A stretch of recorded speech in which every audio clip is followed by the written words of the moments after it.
আমরা চলে এসেছি শিলং পিকে। আমরা এখন দাঁড়িয়ে আছি এলিফ্যান্ট ফলসের সামনে।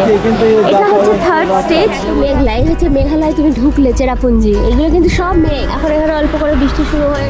আমরা এখন চলে এসেছি মাসমাই কেভে। এই যে কেভের রাস্তা এখানে।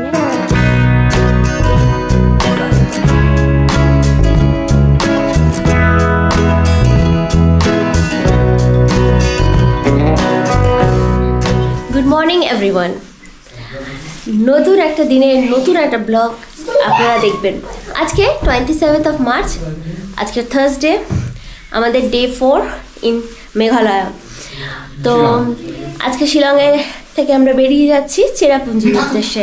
পথে শিলংয়ের 2-3টে সাইট সিইং বাকি আছে, সেগুলো করে চেরাপুঞ্জির দিকে যাব। বাইরে বেশ ঠান্ডা। এখন কত ডিগ্রি চলছে? 17 ডিগ্রি চলছে। আমরা সবাই জ্যাকেট পরেছি, ঠান্ডা লাগছে।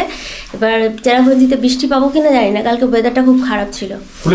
তো চলুন আমাদের সাথে যাওয়া যাক। এই যে আমার মেয়ের আইডি, দেখি মা, হাই করে দাও। হাই করো, হাই হাই বলে দাও।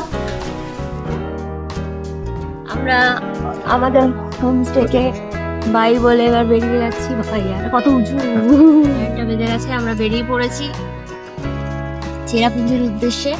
পথে 2-3টে সাইট সিইং আছে। আমরা এখন চলে এসেছি ক্যাথিড্রাল চার্চ। শিলংয়ের সব থেকে সুন্দরতম চার্চ। এই যে চার্চের ভেতরে ফটোগ্রাফি অ্যালাউ না, এটা এখন প্রেয়ার টাইম, তো তাই যেতে। চার্চটা খুব সুন্দর, খুব সুন্দর। আসো তাড়াতাড়ি।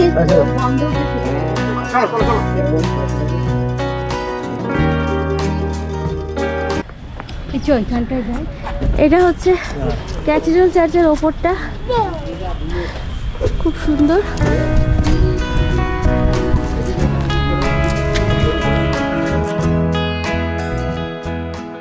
এটা লেডি হাইড্রের অংশে। সুন্দর করে পার্ক, জাস্ট এটা পার্ক, যেটা অ্যানিমাল ল্যান্ডও আছে, বাট সেটা ক্লোজ আছে। আপনারা একটু দেখে নিন এই জায়গাটা। তারপরে আমরা যাচ্ছি। আজকে ওয়েদারটা একটু খারাপ হয়ে গেল আবার। চলুন যাওয়া যাক। এখানে আর কিছু দেখা নেই, ওখানে বাচ্চারা একটু স্লিপ আছে, ওখানে আমি মেয়েকে নিয়ে যাবো একটুখানি, বাস হয়ে যাবে।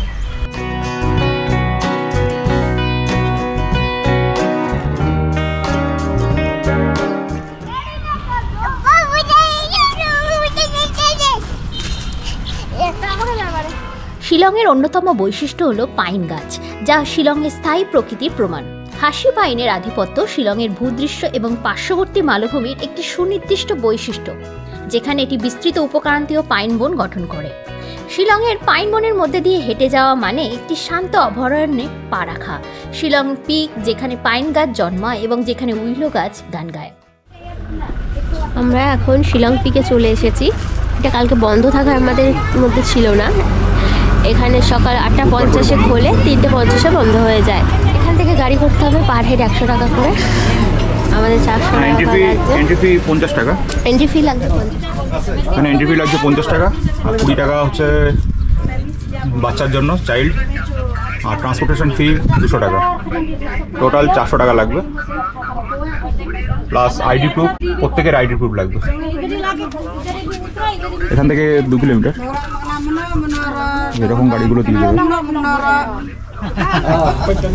ट्रांसपोर्टेशन रियाद लैवेंडर बार फाइलान। और ये क्या है? ये हम लोग का लोकल फ्रूट है। আমরা এখন চলেছি শিলং পিকের পথে। आप लोग आईडी है ना? हाँ आईडी है। আমরা চলে এসেছি শিলং পিকে। এখান থেকে যে কোনো ট্যাক্সি নামিয়ে দেবে, এইবারে এখান থেকে নিয়ে যাবে। এখান থেকে সমস্ত শিলং শহরটা দেখা যাচ্ছে, কিন্তু ভিজিবিলিটি খুব কম। আজকে যেহেতু একটু কুয়াশা আছে তাই কম আমরা দেখতে পাচ্ছি। ক্যামেরা কতটা জাস্টিফাই করছে সেটা জানি না। চলো ওয়াচ টাওয়ারে উঠি। শিলং পিকের ওয়াচ টাওয়ার থেকে শিলংয়ের সিটি ভিউটা ঠিক এইরকম। খুব হাওয়া দিচ্ছে, চারিদিকে শুধু পাইন গাছ। এই জায়গাটা দেখো মা, কি সুন্দর লাগছে।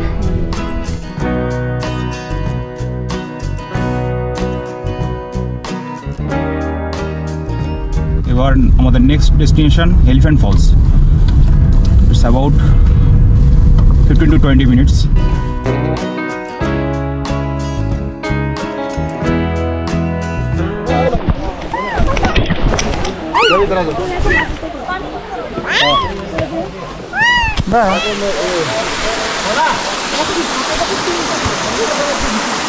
এগুলো করেছে, আগে একটা সিঁড়ি ছিল।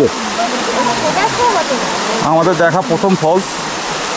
জানি না এই জলটা অরিজিনাল কিনা, পাম্প থেকে আসছে, পাম্প থেকে আসছে। এখন কি নোংরা যায়। এই এলিফ্যান্ট ফলে কি এলিফ্যান্ট আছে? এটা সেকেন্ড ফল, থার্ড ফল। আমরা এখন দাঁড়িয়ে আছি এলিফ্যান্ট ফলসের সামনে। এটা হচ্ছে থার্ড স্টেজ, এর আগে সেকেন্ড স্টেজ ছিল, দেন ফার্স্ট স্টেজ। যখন বর্ষাকালে প্রচুর জল হতো, জল হবে তখন এটা পুরো ভর্তি থাকে, এখানে জল থাকে। এই পাশটায় কেভ আছে এবং এখানে একটা ভিউ পয়েন্ট আছে, এটা অন্য দিক থেকে আসতে হবে। এটা mount long view point, mount long peak. এখানে হাঁস আছে।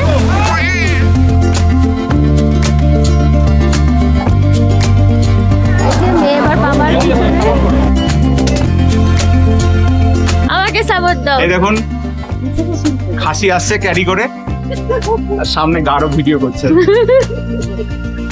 We are the Kora Khasi combination.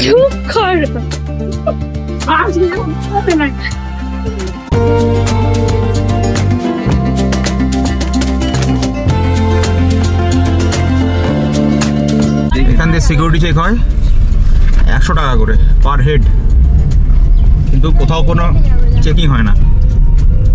আপনারা টিকিট না কেটেই চলে আসতে পারেন। এদিকে গোয়াটে শিলং আর চেরাপুঞ্জি এদিকটা। আমরা এখন খেতে ঢুকছি। এখন কটা বাজে? 1টা বাজে। এই এলিফ্যান্ট ফলস থেকে বেরিয়ে এবার আমরা যাব সোজা চেরাপুঞ্জি, কিন্তু পথে পাবো না বলে এখানে বসে ঢুকছি। এই কিচেন, এটার নাম হচ্ছে সয়লিয়া হাটস রেস্টুরেন্ট। চলুন ভেতরটা যাওয়া যাক। খুব সুন্দর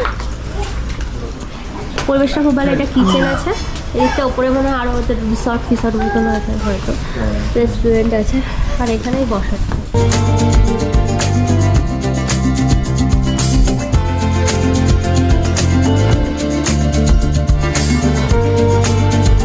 আমরা এখন দাঁড়িয়ে আছি মাগদাও ব্রিজ। এইটা হচ্ছে মাগদাও ব্রিজ, আর এইটা হচ্ছে ভিউ পয়েন্ট।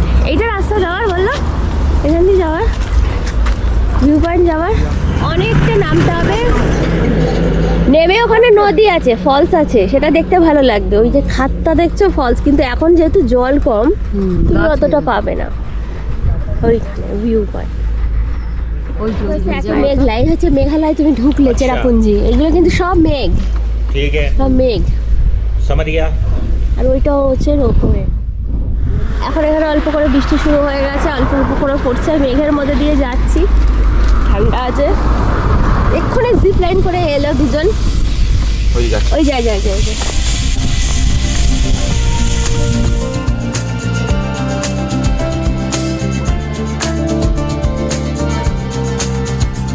আমরা এখন দাঁড়িয়ে আছি চেরাপুঞ্জির পথে একটা ভিউ পয়েন্টে। এখান থেকে দেখা যাচ্ছে পাহাড়ের ঘাট, এই যে খাতগুলো দেখা যাচ্ছে, এখানে ঝর্ণা পাওয়া যায়। এখন চারিদিকে মেঘ ঢেকে রয়েছে, ওগুলো কিন্তু সবই মেঘ। তাই তো আমরা চলে এসেছি মেঘের আলয়, মেঘালয়, অ্যাডব অফ দ্য ক্লাউডস, অনন্ত বৃষ্টিস্নাত জায়গা চেরাপুঞ্জিতে। অবশ্যই সাথে থাকুন, দেখবেন আরো চেরাপুঞ্জির বিভিন্ন জায়গা। আমাদের পথ অনেকটা বাকি, এখনো চেরাপুঞ্জির থেকে যাব।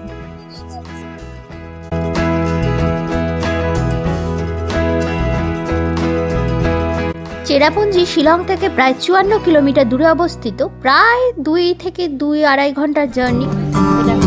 আমরা চলে এসেছি মাসমাই কেভে, এখানে লাইভ গান।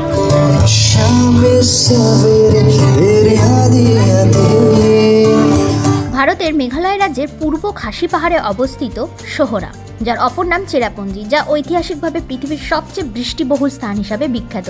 কিংবদন্তি বর্ষা এবং বৃষ্টির রাজধানী হিসাবে মর্যাদা লাভ করে।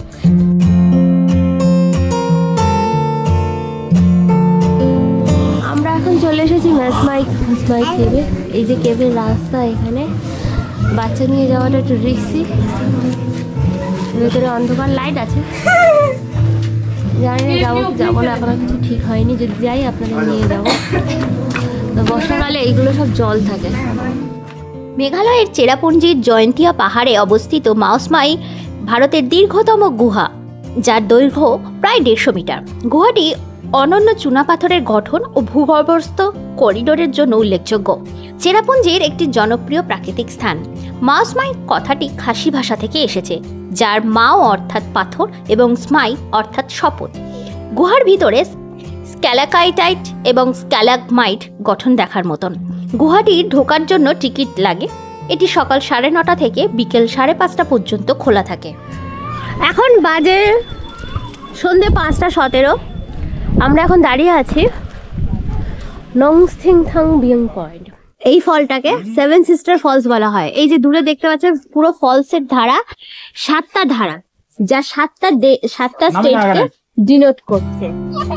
ভারতের উত্তর পূর্বে 7টি রাজ্যগুলো হলো আসাম, অরুণাচল প্রদেশ, মেঘালয়, মণিপুর, মিজোরাম, নাগাল্যান্ড এবং ত্রিপুরা। কথিত আছে 7 বোনের একটি গল্প রয়েছে, যার একটি করুণ প্রেমের গল্প পরে জলপ্রপাতের রূপ নেয়। এর অপর নাম নো সিংথিয়াং, খাসি ভাষায় জলপ্রপাতের স্থানীয় নাম।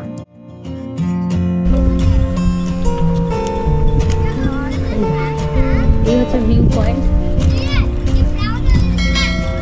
এটা দেখতে পরিষ্কার রাস্তা, কিন্তু জল নেই, এক ফোঁটাও জল নেই। ভারতের সবচেয়ে উচ্চতম জলপ্রপাতের মধ্যে অন্যতম হলো এই 7 সিস্টার ফলস, যা চুনাপাথরের স্থাপত্যের উপর 7টি ধারা রচনা করে, যা এক অসাধারণ রাজকীয় দৃশ্য তৈরি করে।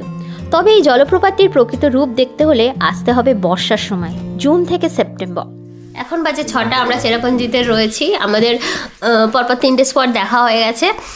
আজকে এখানে স্টে করবো। এটা একটা হোমস্টে। হোমস্টেটার জায়গাটা খুব সুন্দর, সেটা আপনাকে পরে দেখাচ্ছি। অন্ধকার হয়ে এসছে। এটা আমাদের একটাই রুম নেওয়া হয়েছে, ডাবল বেডে, ডাবল না ট্রিপল বেড বলতে গেলে, 6 জন ধরা যাবে এই বেডে। তো কস্ট পড়লো 2000 টাকা এক রাতের জন্য। আমরা কাল সকাল 7টায় বেরিয়ে যাব। জানুয়ারিতেই এই রুমটা নাকি 5000 টাকা হয়ে যায়। 7 সিস্টার ফল দেখতে এসেছিলাম, কিন্তু কোনো সিস্টারটাই এখন জেগে নেই, সব সিস্টারটা ঘুমিয়ে আছে। এটা মাসমাই কেভের কাছে। হোমস্টেটার নাম রিজার্ট হোমস্টে। রিজিয়েট। এখন বাজে 7:30 পৌনে 8টা মতন। একটু ঠান্ডা লেগেছে। আমরা আজকে চেরাপুঞ্জিতে রয়েছি। এই আমাদের হোমস্টে। আর চারিদিকে দূরে দূরে একটা হোমস্টে আছে, এখানে একটা হোমস্টে আছে। আর এই হচ্ছে রাস্তা। এই রাস্তাটা চলে গেছে মাসমাই কেভের দিকে, আর এই রাস্তাটা গেছে 7 সিস্টার ফলসের দিকে। মোটামুটি 7টা 7:30টায় চেক আউট করে যাব হচ্ছে চেরাপুঞ্জির লোকাল সাইট সিন দেখবো, কিছু বাকি রয়েছে, দেখে চলে যাবো দাউকি মাওরিলাম। আজকের মতন এখানে গুড নাইট। খাবার আসবে, মেয়েকে খাওয়ানো বাকি আছে, খাওয়ানো হবে। দেখা হচ্ছে আরেকটা ব্লগে কালকে, ডে 5। আস্তে আস্তে দিন কমে আসছে আমাদের ঘোরার। চলুন তাহলে, ta-ta, bye, good night. Good night. এটা হলো আমাদের চেরাপুঞ্জিতে ভেজ থালি, ভাত, ডাল, সবজি। মনে হচ্ছে এটা একরকমই সবজি, খাওয়ার পর বোঝা যাবে এটা একরকম না 2 রকম। এখানে পাঁপড়ও দেওয়া আছে।